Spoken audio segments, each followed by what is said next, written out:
Opening, the oath of the warriors, in the land of sun-scorched stone and eternal struggle, there stood a city, unlike any other Sparta, born not from gold or trade, but from discipline, fire, and blood. Here, every child was tested by pain, every man forged by war, and every woman carried the pride of a nation that feared nothing, not even death. From the mountains echoed a vow: we do not retreat, we do not surrender. For every drop of Spartan blood spilled, 1,000 enemies shall fall, and among them rose one man, Leonidas, son of the wolf, king of warriors. When the Persian god-king Xerxes demanded that Greece bow, Leonidas answered not with words, but with 300 hearts of iron. Together, they marched toward immortality into the jaws of destiny, where the name Sparta would be written forever in flame and legend. Welcome back to my channel. This channel specializes in writing about epic tales and myths from around the world. Don't forget to like, share, comment, and subscribe to help me out. Today, we will dive into a story titled 300 Warrior, the Last Stand of Sparta. Here is the detailed content. Chapter 1, the City of Warriors. They were not born to live, they were forged to stand. In the sun-baked hollows of the Peloponnese, there sits a land that the world remembers with a kind of fearful respect. Sparta is not a city of poets or merchants. It is an idea given stone and spear. Its streets whisper discipline. Its wine tastes of iron, and its children learn to walk as if the world were already an armed camp. Sparta is a city of warriors, a state that grew not from comfort, but from trial, not from abundance, but from the certainty that only the strong will endure. From the first breath, the infant's fate is weighed. A mother bearing a child here does not dream of riches or titles for her son. She prays the boy will learn to carry a spear. The midwife's judgment is stern. An infant left too weak or failed by fortune is taken to the communal gate and surrendered to the land. The heart of Sparta beats for the polis, the greater household, and the individual serves that heartbeat without question. Boys are taken at 7. The village hearth gives them to the agoge, the long, merciless schooling of Spartiate men. There, under the hard eyes of elder disciplinarians, they learn to march, to grieve, to kill, and to bear wounds without complaint. Their nights are cold, their food is sparse. Beatings break stubbornness, hunger sharpens resolve. A young Spartan's playthings are replaced by wooden swords. His lullabies become lessons in lineage, law, and honor. When a boy first carries a spear into the morning light, he is no longer merely a child, he is a promise. The promise of Sparta is simple and brutal. By crafts of steel and habit of endurance, we will hold life in our hands. They teach the boys that fear is a foreign thing, that the gods favor those who do not flinch, that the polis, the city, comes first. If one must die, die upright. If one must bleed, bleed openly. If one must obey, obey for the sake of order. The agoge is not cruelty for cruelty's sake. It is the shaping of a people who will never be bowed. This molding makes the Spartans fierce, but not mindless. Underneath the martial rites lies an austere philosophy. The true worth of a man is shown not in comfort, but in how he faces the end. Poetry and song exist here, but they are hymns to duty, odes to the phalanx, to the mother who gives her son to the shield, to the friend whose hand steadies yours in the crush. Spartan music does not lament, it instructs. Spartan law does not excuse, it demands. From these rituals come the kings, not of shining crowns and easy crowns, but of measured authority. Spartans recognize two rulers, the land and the warrior king who will lead her sons to battle. The kingship is not a throne of indulgence. It is a calling to shoulder the most dangerous responsibilities. A true Spartan monarch knows how to count the cost of a battle and how to bear it afterward. There is a quiet, granite dignity to such men, an absence of show and a presence of consequence. The city itself reflects this ethic. Homes hunker low, designed to shelter, but never to celebrate. Fields are worked in common, food shared to preserve the strength of the state. There are no gilded temples to decorate, and no elaborate marketplaces for spare luxuries. The helots, the subjugated peoples who toil to sustain Sparta, provide the agricultural lifeblood, while the Spartiate citizens train and govern. This arrangement is efficient and precarious. It breeds both an unmatched military force and the constant threat of internal unrest. The Spartans accept this balance because they prefer their iron order to the uncertain freedom of softer cities. And yet, for all of Sparta's sternness, the seed of greatness sows itself in human stories. A mother teaches a boy how to carry shame into courage. An elder hushes a trembling recruit and tells him of the shield wall. Protect the man at your left, and he will protect you. A father blesses his child with a blade and the single instruction: return carrying your shield, or be carried on it. These are small vows, simple but immovable, and they become the mortar of the city's soul. Into this landscape, 1,000 small dramas unfold: rivalries, friendships, the quiet grief of those who lose sons in training. Men learn not only to survive, but to become worthier of survival. The training of Sparta is harsh because it must outlast the tests to come. Invasions, hunger, betrayal. A Spartan master scorns pity because pity softens the blade of courage. But when the young men gather for exercise and the sun falls red across the hills, the spectacle is beautiful in its own severe fashion. The men move as one, shields locked, spears angling like the teeth of a single machine.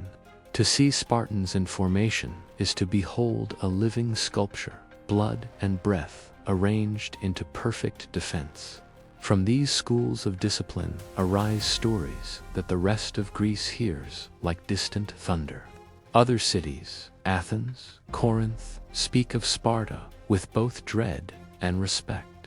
The Athenian talks of wisdom and rhetoric. The Spartan, when asked, speaks only of duty.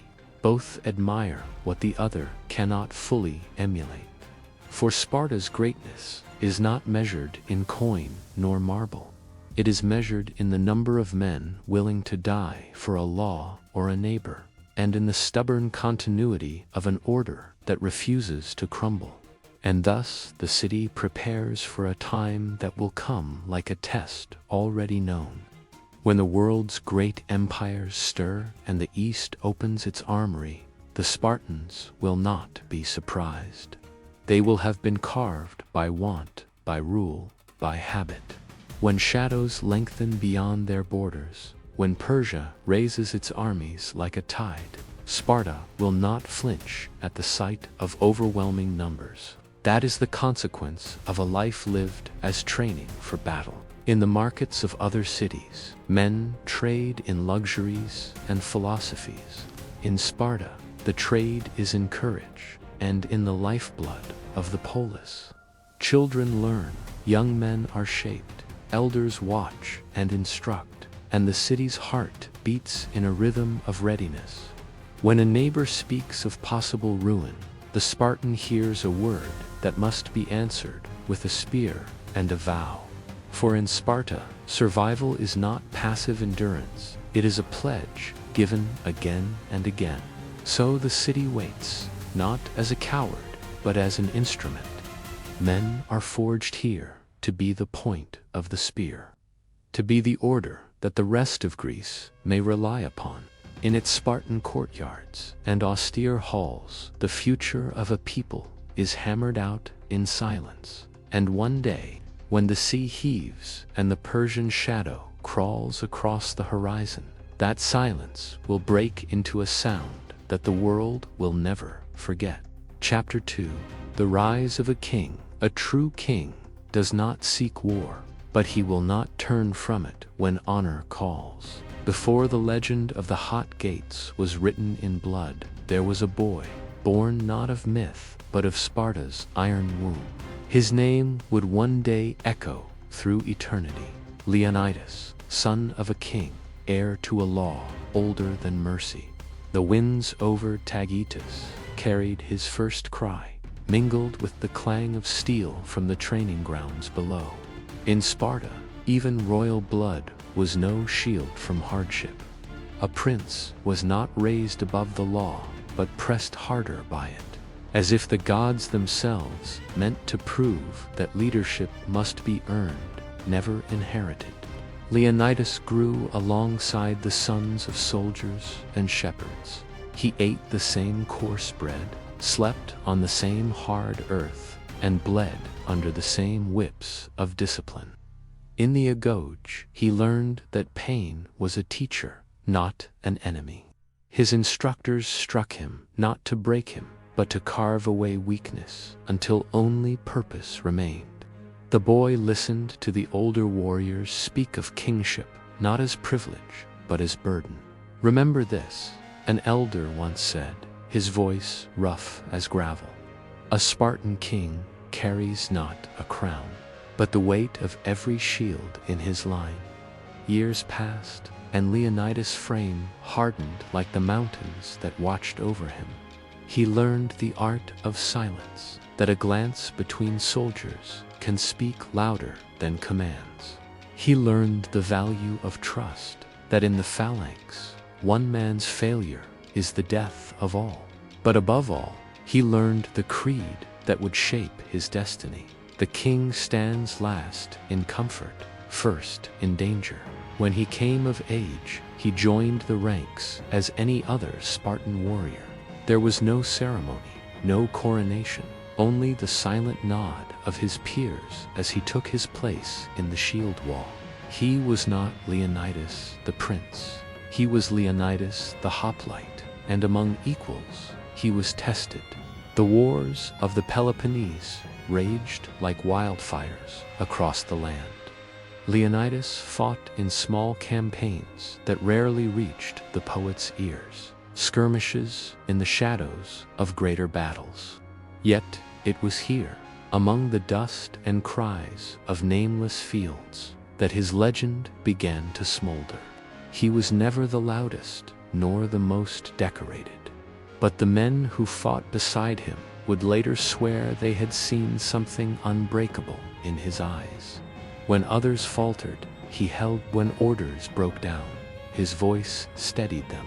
He fought not to win glory, but to protect the man beside him. Years hardened into wisdom. When his elder brother, Cleomenes, died, the burden of the Spartan throne fell upon him like a blade across the shoulders. Leonidas accepted it, not with pride, but with solemnity. He did not celebrate. He simply stood before the council of elders, the Gerousia, and spoke with the calm of one who already knows his fate. Sparta needs no tyrant, no conqueror, and no orator. Sparta needs a wall of men, and I will be the stone that bears the first blow. His rule began in uneasy times. The world beyond the mountains stirred restlessly.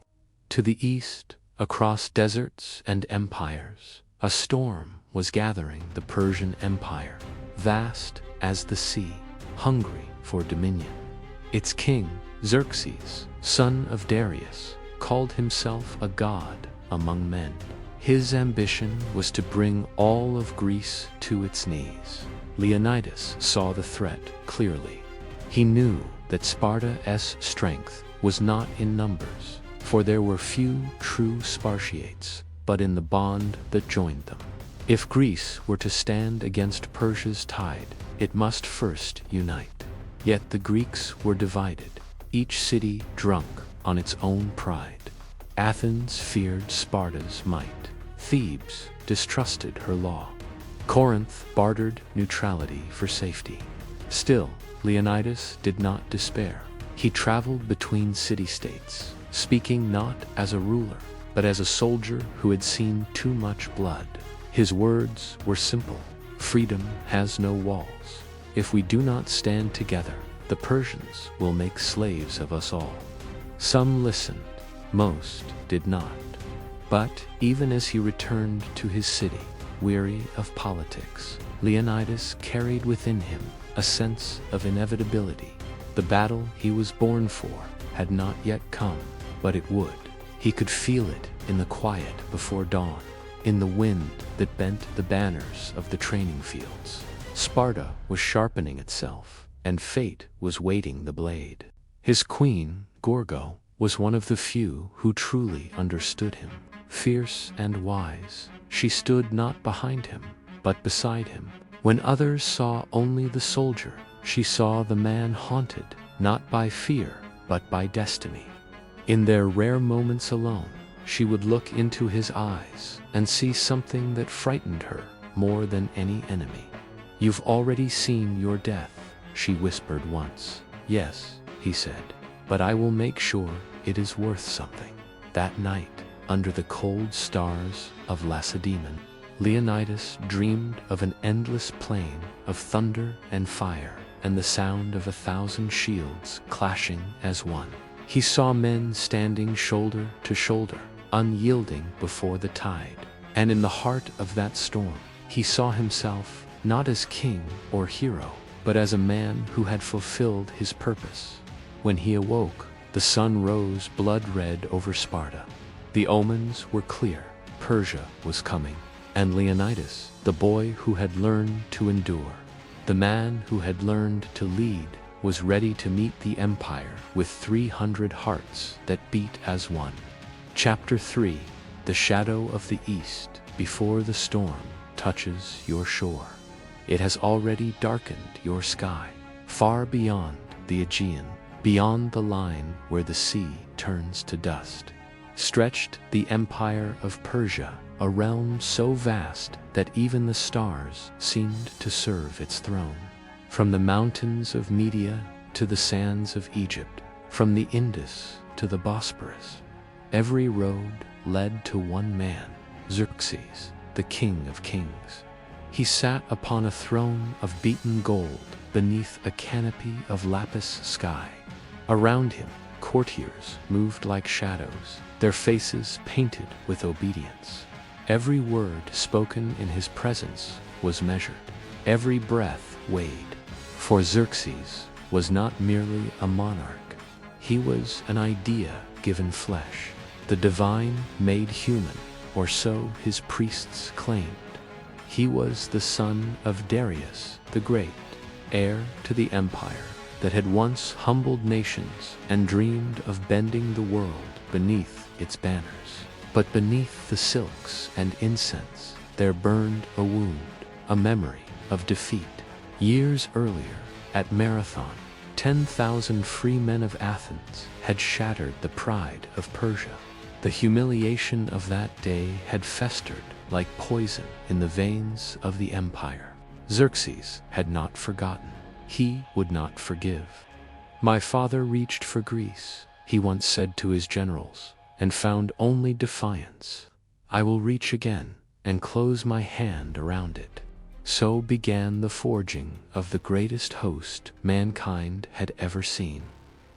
Messengers galloped through deserts and mountains, summoning warriors from every corner of the empire. Medes, Babylonians, Egyptians, Indians, even nomads from the steppes beyond the known world. They came bearing the sun upon their shields and the whip of fear upon their backs. For in Persia's law, refusal was not an option. The king's will was divine decree. The armies gathered like a tide beneath the summer sky, countless, unending. Horses neighed in the dust. Blacksmiths hammered night and day, their sparks like falling stars. Ships were built by the hundreds, then by the thousands, until the coast itself seemed alive with sails. The earth trembled under the weight of preparation. At the heart of it all stood Xerxes himself, robed in gold, his face pale and serene like a god carved from marble.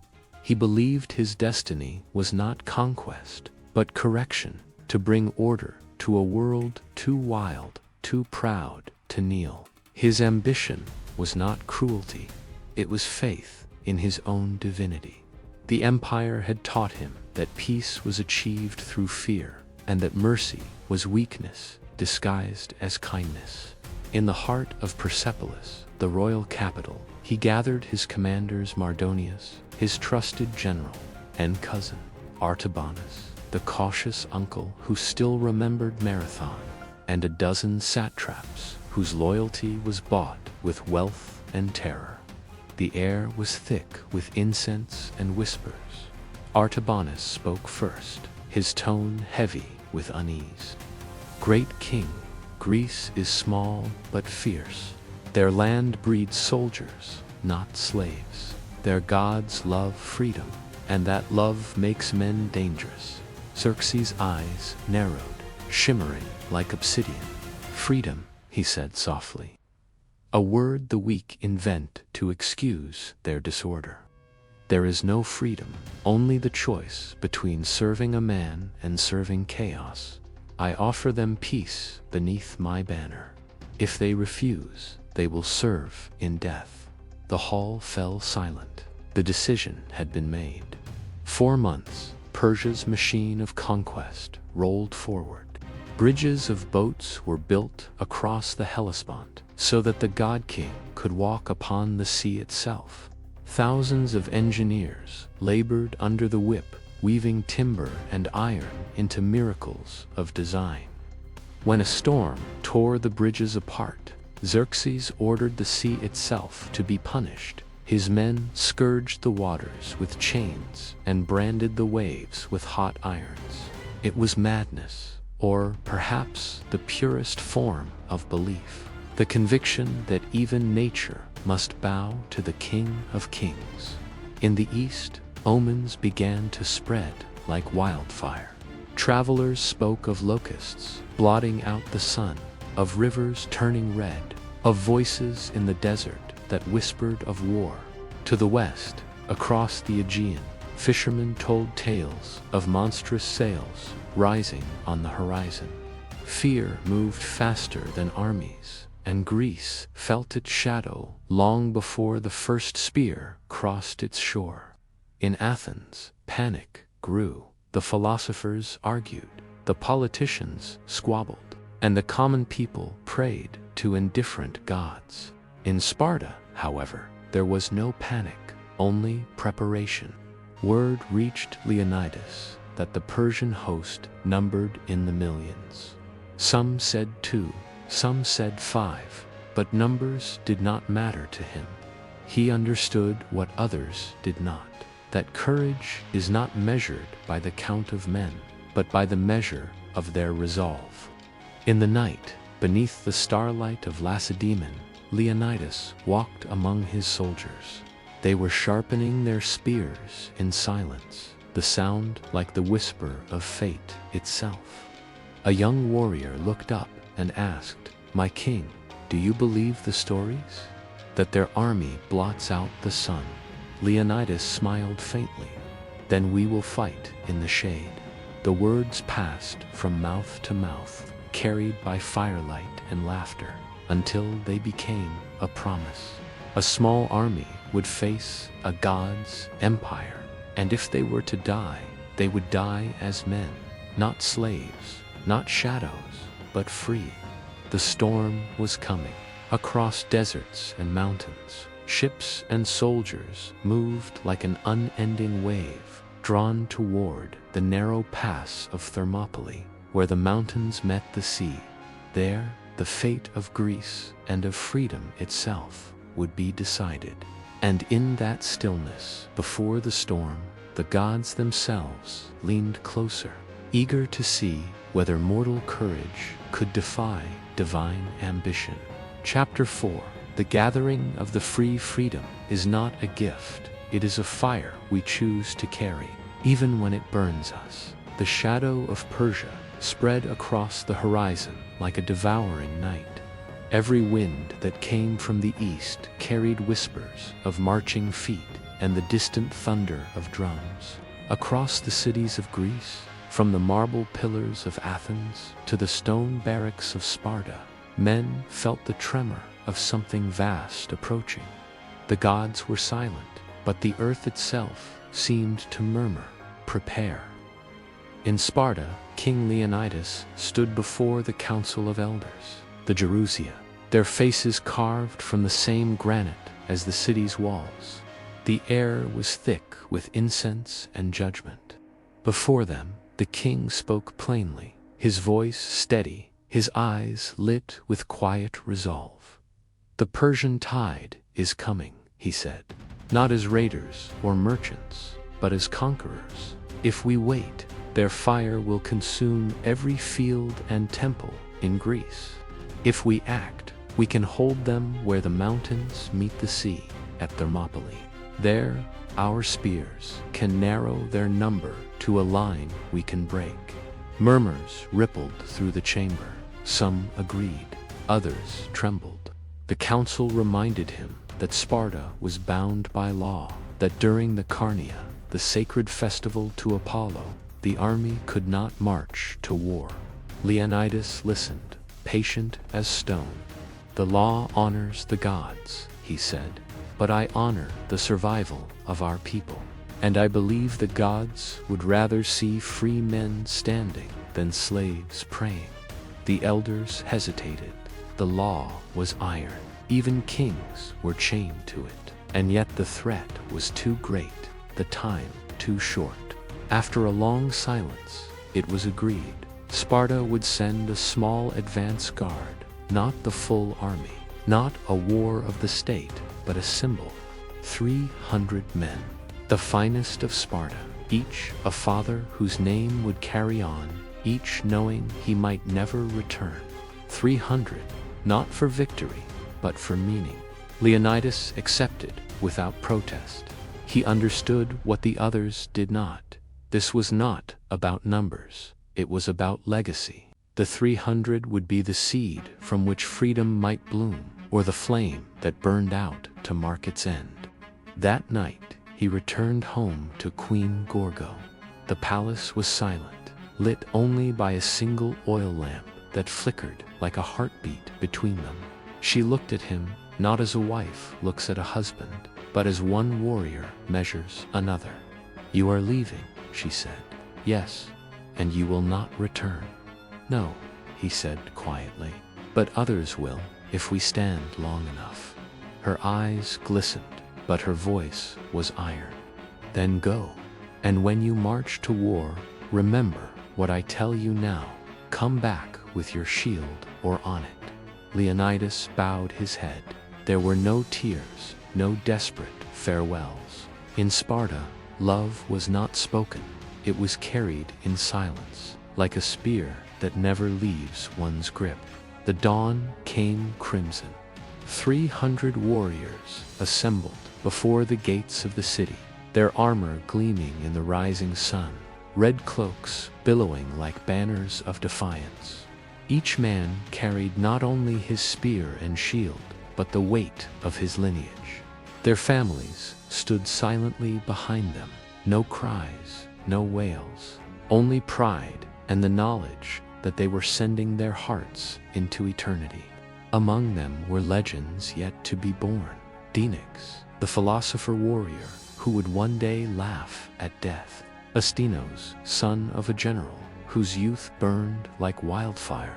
Alpheus and Maron, twin brothers bound by oath and blood. They were not chosen for strength alone, but for virtue, each one a reflection of Sparta's soul. Before the march began, Leonidas addressed them. "Men of Sparta," he said, The eyes of Greece are upon us. The Persians believe they can drown us in their numbers. Let them come. For every step they take, we will remind them that the earth belongs not to those who claim it, but to those who defend it. You carry not only your shields, but the hopes of every free man from Marathon to the sea. Let our courage speak where words fail. Let our deaths, if they must come, be worthy of the gods themselves. A thunderous cry rose in answer, not of fear, but of exultation. 300 voices, one heartbeat. The sound carried across the hills like the roar of a lion awakening from sleep. Leonidas led them northward. Along the way, others joined Thespians, Arcadians, and a few hundred from Thebes, uncertain allies who followed more from fear than faith. Yet, as they marched, the unity of the column began to grow. The Spartans' silence commanded respect. Their discipline inspired awe. Even those who doubted began to believe they were walking with something greater than men, a legend in the making. Through valleys and rivers they marched, until at last they reached the narrow pass between the cliffs and the sea. Thermopylae, the hot gates. Steam rose from the ground where the earth's veins broke open, and the wind carried the scent of salt and sulfur. It was a place both cursed and sacred, a fitting altar for sacrifice. Leonidas stood upon a rocky ledge overlooking the sea. In the distance, the horizon shimmered, and beyond that shimmer lay the unending tide of Persia. Ships like black wings darkened the waters. The storm had arrived. "This," he murmured, "is where we hold."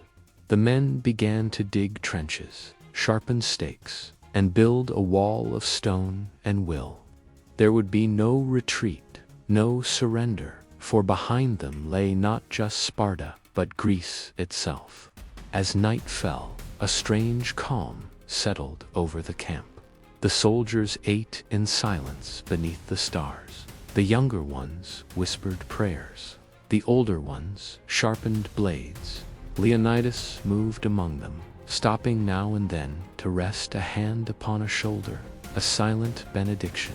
When one soldier asked what message he should send home if they fell, the king replied, "Tell them we obeyed." The firelight flickered across his face, half shadow, half light. In that moment, Leonidas was not merely a king. He was the embodiment of a people who would rather die on their feet than live on their knees. And somewhere beyond the dark sea, the drums of Persia thundered closer. Chapter 5: The Gates of Fire, when the world trembles before tyranny. Even a narrow pass can become a kingdom. The morning broke over Thermopylae in a haze of salt and smoke. Mist rolled from the sea like a ghostly army, curling through the rocks and around the Spartan camp. The hot gates hissed as the rising sun struck their steaming pools, a strange reminder that even in this place of death, the earth itself still breathed. From the cliffs, Leonidas watched the horizon darken with movement. The Persian fleet, a forest of black sails, drifted like a storm toward the shore. Soon after came the sound, drums, deep and relentless, pounding in rhythm with the march of 1,000 feet.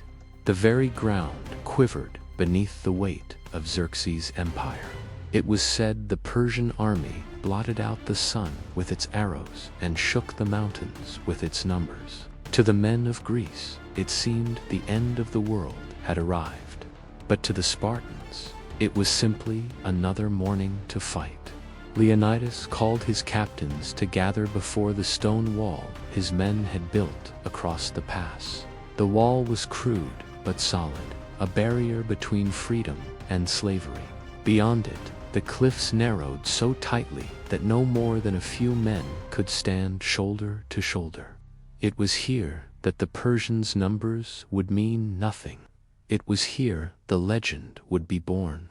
Men, Leonidas said, his voice carrying across the wind, before us lies an empire that believes the world belongs to them. Behind us lies the land that proves it does not. Here we will remind them, not through words, but through the blood they will spill to pass us. This ground, this narrow gate, will be their grave. The Spartans raised their shields in silent answer. No war cry, no speeches, just the cold readiness of men who already knew their fate and had made peace with it. As the sun climbed higher, the first wave of Persians approached the Medes, elite soldiers in gilded armor, their banners snapping in the wind. They advanced with confidence, shouting praises to Xerxes, the king of kings. Leonidas gave no command until the Persians were almost upon them. Then, with a gesture as sharp as lightning, he lowered his spear. "Spartans," he said, "breakfast well.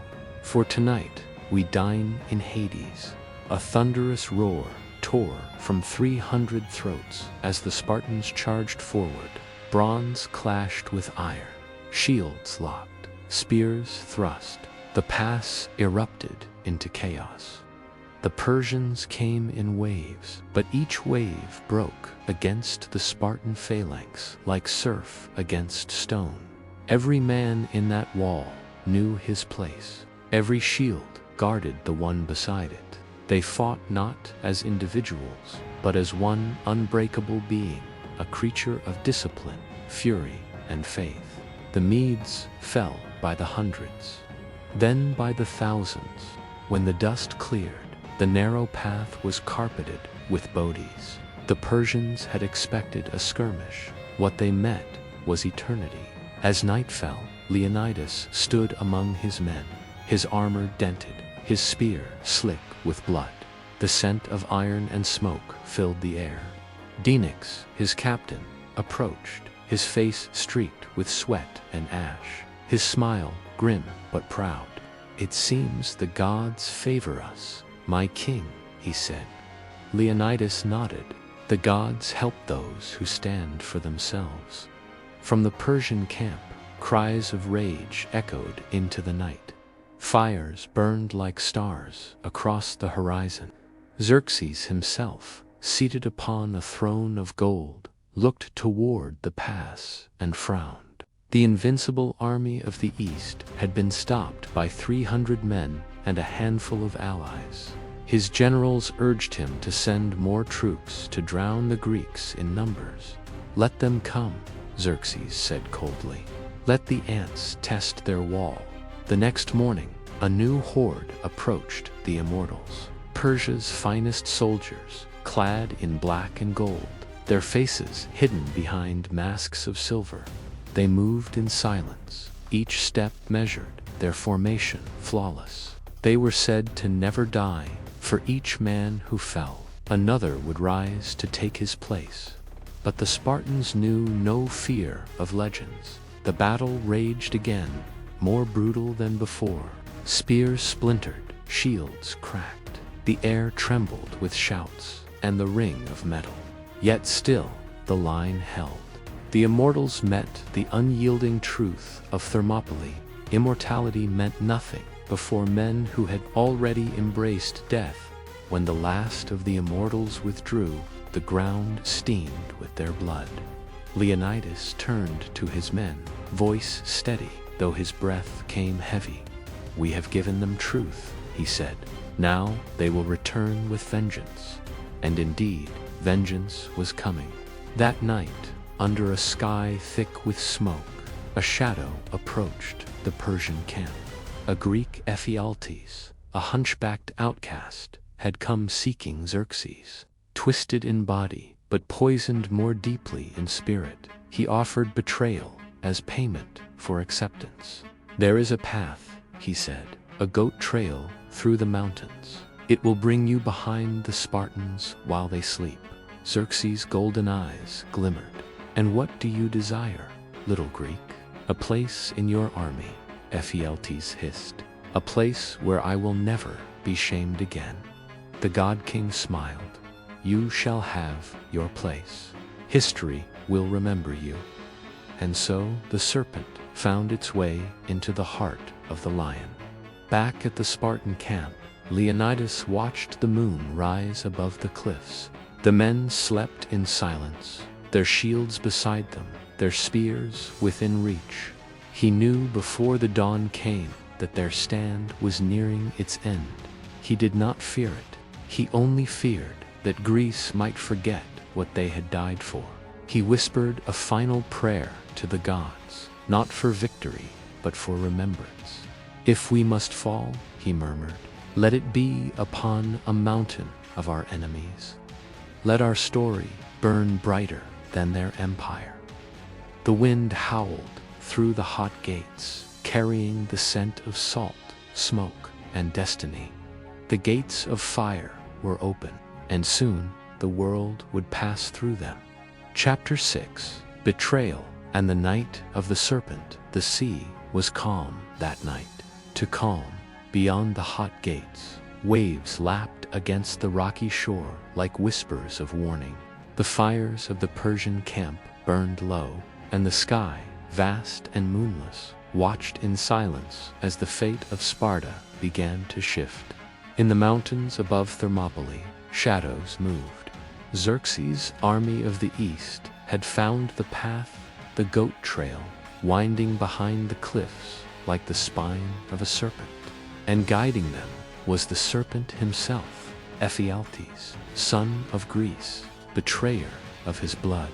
The hunchback walked ahead of the immortals, torchlight glimmering on his twisted back.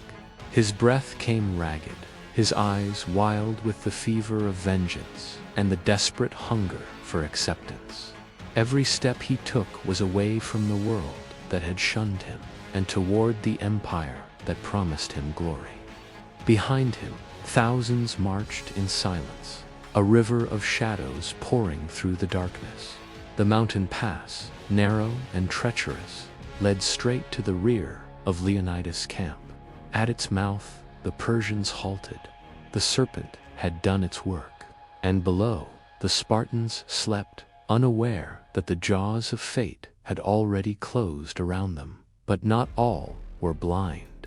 A lone Greek scout from Phocis, guarding the upper trail, heard the faint rattle of armor and the whisper of sandaled feet. He sprang from his post and raced down the path, his lungs burning, his voice hoarse with urgency. "Leonidas," he cried, bursting into the Spartan camp. "They've found the path. The Persians are coming from the rear." Within moments, the camp awoke like a beast roused from slumber. Men seized shields, spears, and swords. Torches flared, the air filled with the sound of bronze scraping stone. Leonidas stood tall in the flickering firelight, his eyes steady, his expression calm, almost serene. He had expected this. He had always expected this. "The gods choose their time," he said quietly. "Ours has come." He called his captains, Denix, Alpheus, Stilios, to his side. Around them, the remaining Thespians and Thebans gathered, faces pale but resolute. They all understood what was coming. "There is no shame in retreat," Leonidas said. "The path south is still open. Return to your cities. Tell them what happened here. Tell them the cost of freedom." Denix frowned. "And you, my king?" Leonidas smiled faintly. "I will stay. A king should die with his men." Several Spartans stepped forward. "Then we stay with you." Leonidas shook his head, but the men would not be moved. "You trained us to never abandon our post," one said. "This is our post." The king looked upon them, 300 faces lit by fire, hardened by years of battle, and now softened only by pride. He nodded once. "Then tonight, we write our final chapter together."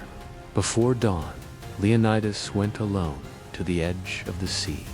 The horizon was black, the water cold.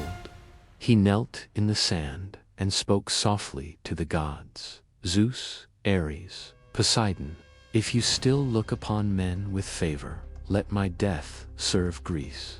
Let the flame we ignite here burn in the hearts of free men for all eternity.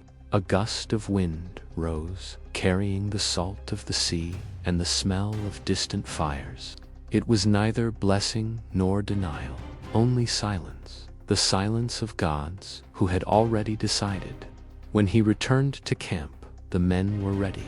They stood in formation, shields polished, spears gleaming faintly in the dim light. Some smiled, some whispered prayers, others said nothing at all. Phoenix broke the silence with a grin. At least we'll make a fine tale, Leonidas answered. Only if there's someone left to tell it. He turned toward the men of Thespia. Go now, take the story home. But they refused. We came to fight beside Sparta, their leader said. We will die beside her. Leonidas bowed his head. Then Greece will remember Thespia as she remembers Sparta. High above them, the first light of dawn crept over the ridges, and from that same ridge came the Persians, the immortals, silent and countless, their armor glinting like the scales of a serpent. They descended through the rocks and shadows, their advance unstoppable. A Spartan lookout shouted from the cliffs, "They are behind us." Leonidas turned to his men, voice thunderous yet calm. "Spartans, this is where we stand. No retreat, no surrender. This is our law, and by this law we live and die." He raised his spear high, its bronze tip blazing with the first fire of dawn. The army roared in answer, a single voice of defiance that echoed off the mountains and into eternity. As the Persians closed in, the air grew thick with dust and fear. Yet among the Spartans, there was no hesitation. They locked shields once more, forming the last phalanx. Behind them, the cliffs fell to the sea. Before them, an empire advanced. The serpent had delivered its poison, but the lion still had its claws. And as the sun rose red over Thermopylae, the battle that would echo through the ages began anew. The final stand of Leonidas, king of Sparta. Chapter 7. The Last Stand. 1,000 nations of the Persian Empire descend upon 300 free men, and for one heartbeat in history, the world holds its breath. The dawn broke red, the color of blood and prophecy. From the cliffs above Thermopylae, the smoke of battle already darkened the sky. The sea hissed and churned beneath the weight of corpses. The hot gates, once a narrow pass, had become a shrine of death. The Spartans stood in a broken phalanx, now shields cracked, spears splintered, armor dented and soaked in crimson. Yet their eyes burned brighter than the fires consuming the Persian dead. Leonidas, his helmet dented, his cloak tattered, but still scarlet, raised his sword toward the horizon where the enemy gathered in waves unending. The ground trembled with the march of men. Xerxes' full army, hundreds of thousands strong. And yet the king smiled. "So much the better," he said. "Now we won't have to search for them." The first wave came, arrows blotting out the sun. But the Spartans, bound by discipline older than kings, raised their shields in perfect unison. The sky went black, a rain of death hammered bronze, and when it passed, the Spartans still stood. Then came the spearmen, then the cavalry, then the immortals again, their masks glimmering like the faces of the dead. The hot gates shook with the fury of the clash. Steel screamed, flesh tore, shields shattered, but the line held. Leonidas moved like a storm within his ranks, his sword a flash of lightning, his voice a thunder that carried over the chaos. "Hold, push, make them remember why they fear your name. Each man beside him fought as though his soul were already in the afterlife, unchained, unbreakable, unafraid. They did not fight to live, they fought to endure. Hours passed, the sun climbed, then fell again toward the west. The air stank of blood, sweat, and salt. For every Spartan that fell, 100 Persians died beside him. Among the bodies, Phoenix fought with one eye blinded, laughing between gasps of pain. "The gods must envy us, my king," he shouted. Leonidas replied, "Then let's give them something worth envying." The laughter of the dying carried over the battlefield like a hymn. But as the day waned, the end drew near. The Persian flank had closed in from the rear, Ephialtes' betrayal complete. Thousands of immortals poured down the mountain path, encircling the Spartans in an iron noose. Leonidas looked around. No fear, only certainty. He knew this was where he was meant to fall. He lifted his helmet and cast it aside, baring his face to the enemy. Then he thrust his spear into the ground before him. "Spartans," he roared, "you are sons of Leonidas. No longer you are sons of Greece. Remember this day. Remember that we stood when others fled, that we faced the end, not as slaves, but as free men." A roar thundered from the 300, raw, primal, eternal. And with that, they charged. The Persians met them like a tidal wave. Spears snapped, blades broke, shields were torn apart, but the Spartans did not yield. They fought shoulder to shoulder, knee to knee, until there was no room left for fear or mercy. Leonidas struck down one immortal after another, his sword slick with their blood. Around him, his men fell, not screaming, but roaring, defiant even in death. Then an arrow pierced his thigh. Another struck his shoulder. Still he stood. He swung his sword once more, felling another foe before a spear drove through his chest. He staggered, dropped to one knee, but did not fall. Ripping the spear free, he used it to pull himself upright. "This is Sparta," he whispered, and with his final breath, he hurled the spear straight at the throne of Xerxes himself. The bronze tip slashed the god king's cheek, drawing divine blood. The mighty Xerxes recoiled. For the first and only time, the Persians surged forward, burying Leonidas and his men beneath a mountain of bodies. When the dust settled, silence ruled Thermopylae. Days later, when the Persian army moved on, the corpses of the Spartans still lay in perfect formation, shields locked, eyes unclosed, their faces turned toward the east. The wind whispered through the hot gates, carrying their final echo across the mountains. "Go tell the Spartans passerby that here, obedient to their laws, we lie." The story spread across Greece like fire through dry grass. It reached every city, every island, every heart that still beat free.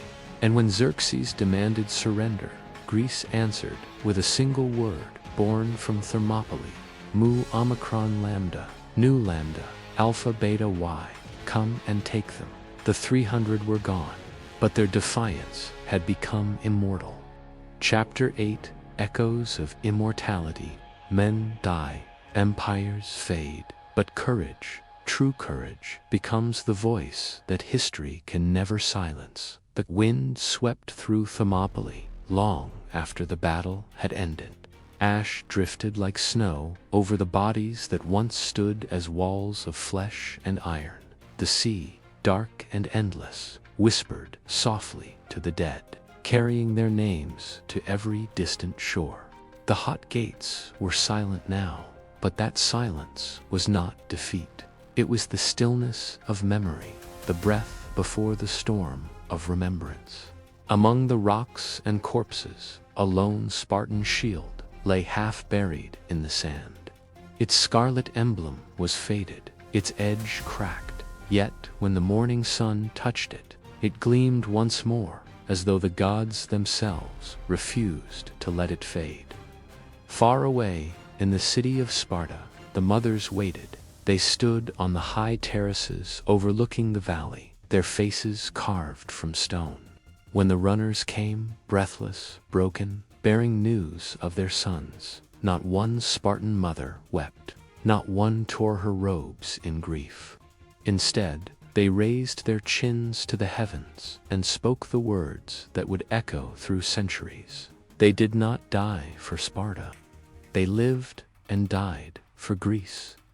In the temple of Artemis Orthia, the priests struck the bronze gong of remembrance. Its sound rolled through the mountains and valleys, a voice of thunder that reached even the farthest islands of the Aegean. And across those lands, men paused in silence, not for mourning, but for awakening. In Athens, orators climbed the marble steps of the agora and cried out to the crowds. 300 men stood against 1,000,000. Shall we not rise for the blood they spilled for us? Shall we not fight for the freedom their deaths purchased? The people answered with a single thunderous cry, for Leonidas, for Greece. And so the story spread. From city to city, from soldier to farmer, from poet to philosopher, the tale of Thermopylae became more than history. It became prophecy. The Persian army marched onward, vast and unbroken. Xerxes believed the road to Athens would now be his.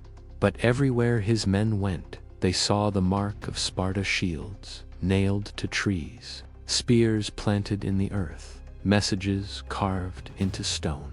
One inscription read simply, "We are the wall that death could not breach." Even among his own soldiers, whispers grew. They spoke of Leonidas not as an enemy, but as something greater, a man who had defied a god and scarred him. And in his tent of gold and silk, Xerxes touched the faint wound upon his cheek and felt for the first time something alien to king's fear. Months later, in the port city of Salamis, the Athenian general, Themistocles, stood before a fleet of wooden ships, their sails white against the burning horizon. He looked out over the sea, the same sea that had once carried Persian fire, and whispered, "Leonidas held the gates. Now we shall hold the sea." The sailors around him raised their oars in salute, and as dawn broke, the Greek fleet surged forward into legend. At Salamis, the Persians met not the might of numbers, but the fury of a people who had learned the meaning of sacrifice. Ships collided, arrows screamed, fire rained from the heavens, and as the smoke rose high into the sky, Themistocles lifted his sword and cried, "This is for Thermopylae." The sea burned, and the empire of Xerxes began to crumble. Years later, when the war had ended and Greece stood free once more, a monument was raised at the hot gates. Upon it was carved the simple verse of remembrance, the final words of the poet. Simonides, go tell the Spartans, stranger passing by, that here, obedient to their laws, we lie. Travelers came from every land to see it, kings, philosophers, and common men alike. They stood in silence, touched the weathered stone, and felt something beyond grief, a quiet awe, a humbling reverence for those who had turned death into destiny. It was said that on nights when the wind howled through the mountains and the sea roared against the cliffs, the spirits of the 300 could still be heard, their shields clashing in rhythm, their war cry echoing through eternity.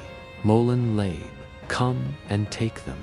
And so, their story became immortal, not written in ink, but in the hearts of all who defy tyranny.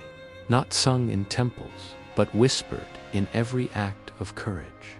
The 300 did not fall, they rose into legend. Their defeat became Greece's victory.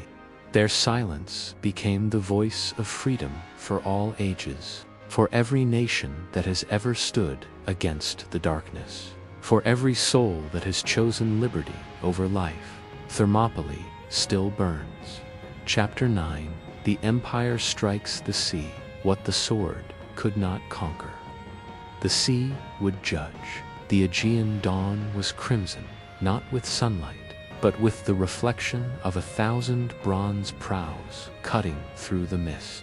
The Persian navy stretched across the horizon like an iron serpent, its sails black as funeral shrouds, its drums pounding in unison, the heartbeats of a god who believed himself eternal.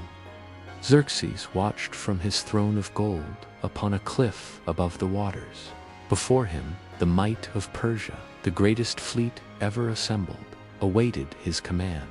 He raised his jeweled hand and whispered to the wind, "Let the sea swallow Greece." And so it began, the empire's strike against the free. Far to the west, among the hidden coves of Salamis, the Greek fleet gathered, only a few hundred ships, frail against the Persian tide. But what they lacked in number, they carried in flame. At the center stood Themistocles, strategist of Athens, eyes sharp as the spears of Sparta. He spoke not to soldiers, but to men, fathers, farmers, poets, sailors, united by the echo of Thermopylae. Brothers, the land has fallen, the cities burn, but the sea is ours. Leonidas held the gates so that we could hold the waves. Let this be our vengeance, our answer to the gods. The cry that followed shattered the morning stillness. Sails unfurled, oars struck the water in perfect rhythm. 300 ships rowed toward destiny. The Persians entered the narrow straits of Salamis, a fatal mistake. The sea that seemed endless now turned against them, tightening like a noose. Waves crashed, echoing against the cliffs. The Greeks waited in silence, hidden among the shadows of the rocks. When the first Persian trireme advanced, Themistocles raised his arm. "Now, strike." The silence exploded into thunder. Greek ships burst from the mist, ramming through the Persian line with savage precision. Wood splintered, men screamed. Fire leaped from deck to deck as oil-soaked arrows ignited the sea itself. The narrow channel became a storm of bronze and flame. Xerxes watched in disbelief as chaos unfolded before his eyes.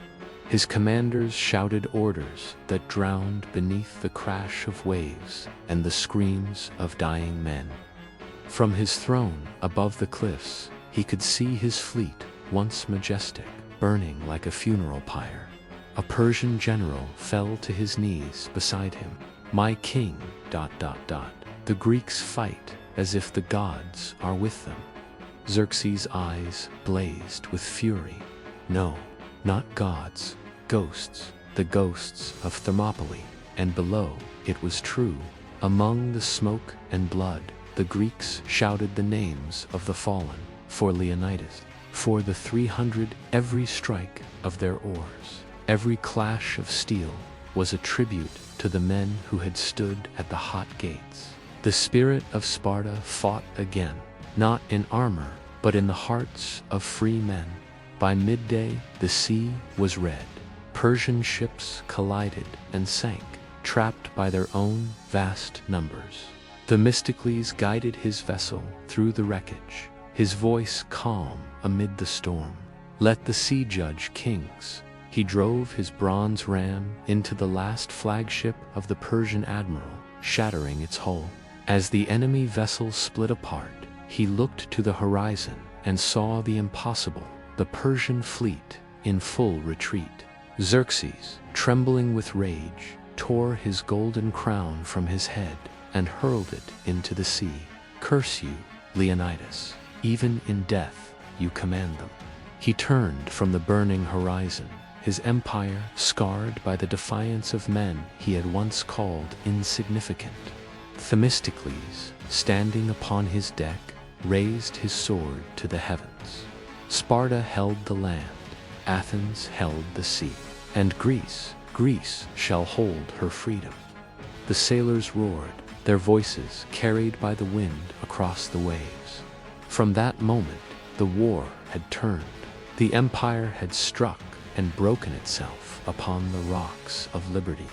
When night fell over Salamis, the sea was calm again.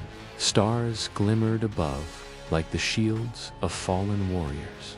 And in the stillness, Themistocles whispered to the wind, "Rest now, Leonidas. The sea has avenged your blood." Chapter 10. The Rise of Freedom. They took our land. They burned our homes, but they will never take our dawn. The war that began at Thermopylae and roared through Salamis now reached its reckoning.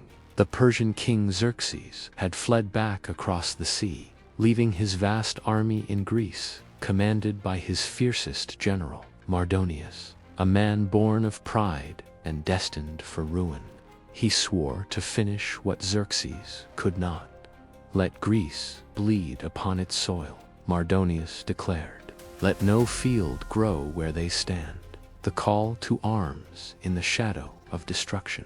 The Greek cities, once divided by jealousy and rivalry, now gathered under a single oath. Sparta, Athens, Corinth, and Thebes, those who dared, stood together beneath the same banner for the first time. In the Spartan camp, the crimson cloaks of warriors gleamed in the firelight. Their new king, Pausanias, walked among them, a torch in hand, speaking softly. "The gods took Leonidas from us, not to end Sparta, but to awaken Greece. Tomorrow, the sons of Thermopylae march again." Across the plain, Athenian soldiers hammered bronze and fitted oars. Sailors turned warriors, now ready to fight upon the land. Among them stood old veterans who had seen Salamis, their eyes burning with a single truth: freedom is not given by kings. It is carved from the flesh of tyrants. The plains of Plataea. The armies met upon the plains of Plataea, where the morning mist clung to the earth like a ghostly shroud. The Persian army, vast and gleaming, stretched across the horizon, tens of thousands of spears glinting like a field of stars. The Greeks numbered barely a fraction, yet their hearts burned with the fury of generations. The ground beneath them was sacred, Greek soil, watered by their ancestors' blood. To retreat was unthinkable. To die was acceptable. To win was destiny.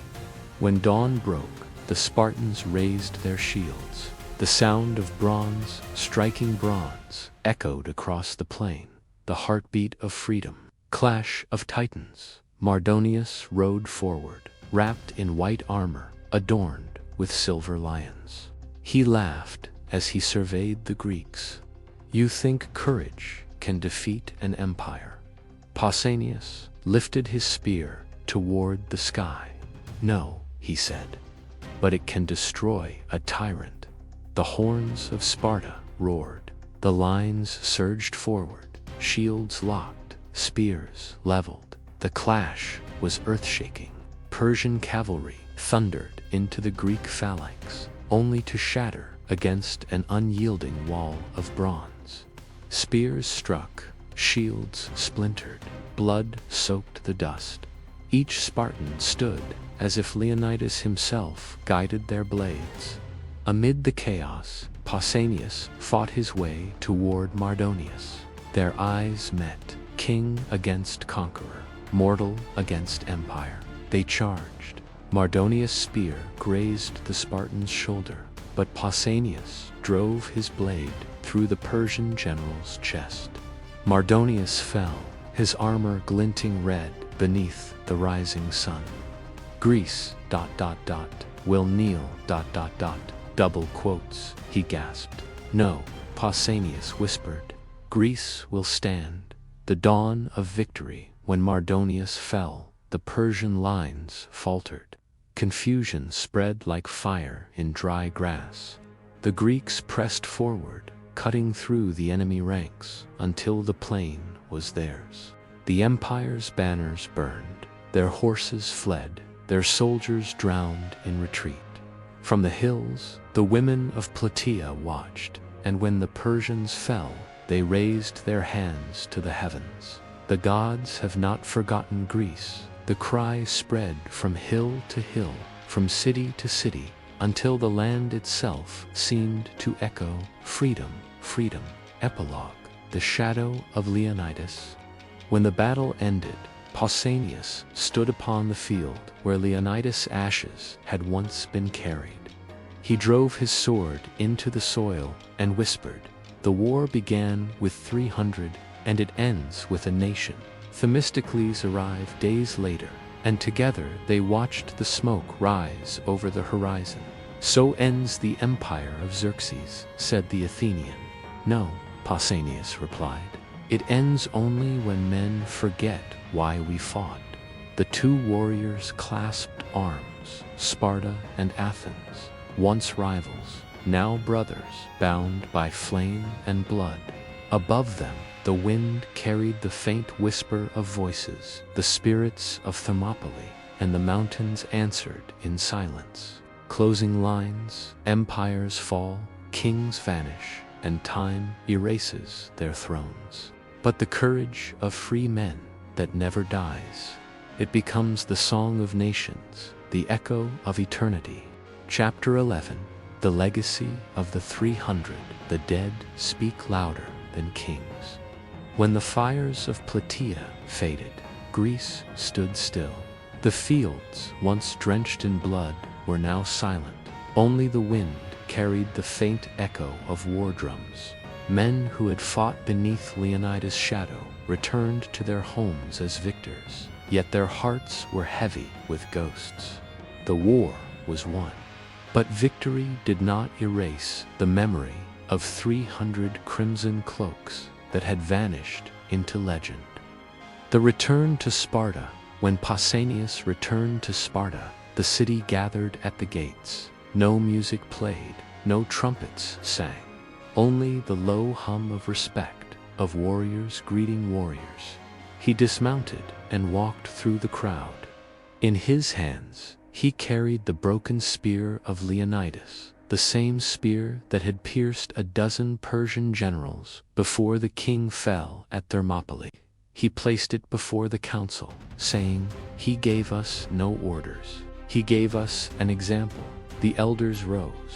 Even the iron-hearted ephors bowed their heads. For the first time in generations, tears were not a sign of weakness, but of remembrance.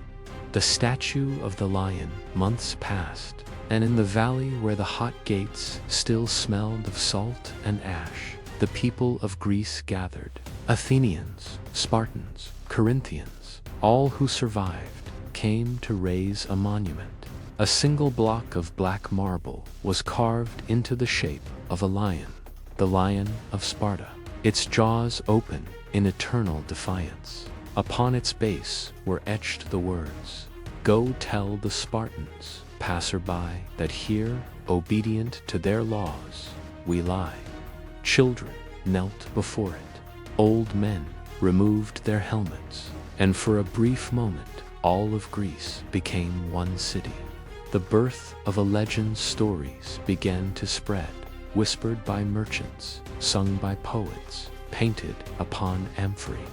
In every port and every market, travelers spoke of the 300 who stood against the tide of empire. They said the gods themselves wept on the day Leonidas fell. They said that even Xerxes, from his golden throne, could not sleep for the sound of their defiance. But the truest legacy was not carved in stone. It was carried in the hearts of men. Where once they saw themselves as Athenians, Spartans, or Thebans, now they began to call themselves something greater. Hellenes, the sons of Greece. The oracle's prophecy fulfilled at Delphi. Where the smoke of sacrifice curled toward the heavens, the Pythia spoke once more. The wolf of Sparta sleeps beneath the mountain, but his roar shall wake whenever freedom is in chains. Many believed the prophecy spoke of Leonidas, that his spirit would rise whenever tyranny threatened the world. And for centuries to come, Greek generals prayed before his name, before marching into battle. The eternal fire, as years passed, the tombs of the 300 became a place of pilgrimage. Each spring, when the wind carried the scent of olive and ash, the sons of Sparta lit the eternal flame, a fire that burned through the night to honor their fallen king. Pausanias, old and weary, came one final time. He knelt before the flame and whispered, "We kept your promise, my king. Greece is free." Then, as the dawn broke over the mountains, the old general closed his eyes. Some said they saw a lion's shadow pass across his face. Others swore they heard the faint sound of bronze shields striking in the distance. Closing lines, and so the world remembered. Not the power of Persia, nor the wealth of empires, but the courage of men who chose death over submission. 300 stood, millions were inspired, and freedom, born of their blood, became immortal. Chapter 12. The immortal flame. Men die, kingdoms fade, but the flame of courage burns beyond time. Centuries passed. The dust of Thermopylae settled. Empires rose and fell, and new kings claimed the world as their own. But beneath the ancient stones, the wind still whispered a single name, Leonidas, the forgotten past. Travelers who walked the narrow path of Thermopylae centuries later spoke of a strange silence. No birds sang there. Sea, once roaring, seemed to hush its voice, as if in reverence. Some said they felt a chill, not of fear, but of awe, as though unseen eyes still watched from the cliffs above. And when night came, the stars gathered thick above the hot gates, forming what sailors called the Spartan crown. It was said that on certain nights, when the moonlight struck the lion statue just right, one could see shadows, 300 figures standing shoulder to shoulder, shields glinting faintly, waiting for battle that would never come. The words that shaped nations. Long after Sparta's walls crumbled and its kings turned to dust, the story of the 300 was carried by poets, philosophers, and soldiers alike. It became more than a tale of war. It became a creed. In Rome, young generals recited Leonidas' words before battle. In the cold lands of the north, warriors spoke his name before charging into death. Even in faraway empires that had never seen Greece, the legend lived, a fire passed from age to age, nation to nation. Better to die on your feet than live on your knees. A single free man is stronger than 1,000. Slaves, these were not the words of a king. They were the heartbeat of humanity, the scholar and the flame. Centuries later, a lone scholar from Athens stood before the ruins of Thermopylae. He knelt before the cracked stone of the lion monument, his hands trembling as he touched the inscription, "Go tell the Spartans, passerby." He looked up, eyes filled with tears. He had read of kings and conquests, but here, amid silence and salt, he understood something deeper. That greatness was not measured in victory, but in sacrifice. He took a torch from his satchel and lit it from the sun's dying light. Then he placed it at the lion's feet. "For all who stand when all others fall," he whispered, "for Leonidas, and for every man who dares to be free." The flame caught, and for a moment the air shimmered. It was said the ground trembled softly, as though the mountain itself exhaled. And in that breath, the scholar heard it, faint but unmistakable, the sound of bronze striking bronze, the march of 300 souls beyond time. The eternal echo years turned to centuries and centuries to myth. But even now, when the world grows dark, when tyrants rise and freedom trembles, people still remember.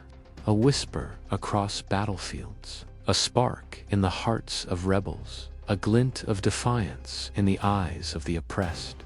All of it, the echo of that same fire born at Thermopylae, the final vision in the timeless halls of Elysium, where heroes dwell beyond death. Leonidas stands once more at the edge of a golden field.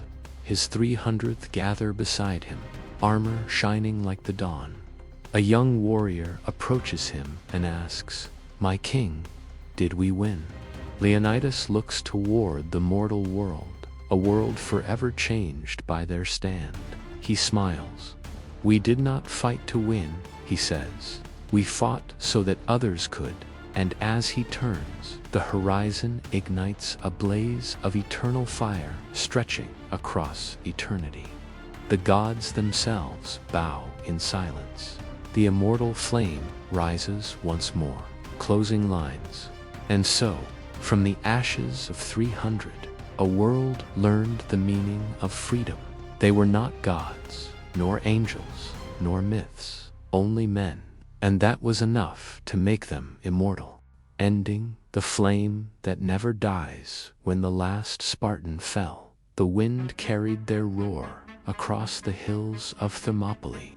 The earth drank their blood, and the gods themselves watched in silence. Yet even in death, they did not yield, for they had achieved what no mortal army ever could. They became eternal. Centuries passed, empires rose and fell, but the world still remembers. Not the armies of Persia, not the name of Xerxes, but 300 men who chose glory over life, freedom over fear. Their story is not one of defeat, but of the undying fire that burns within all who refuse to kneel. For as long as courage exists in the hearts of humankind, the cry of the Spartans will echo through time. Molin Lab, come and take them.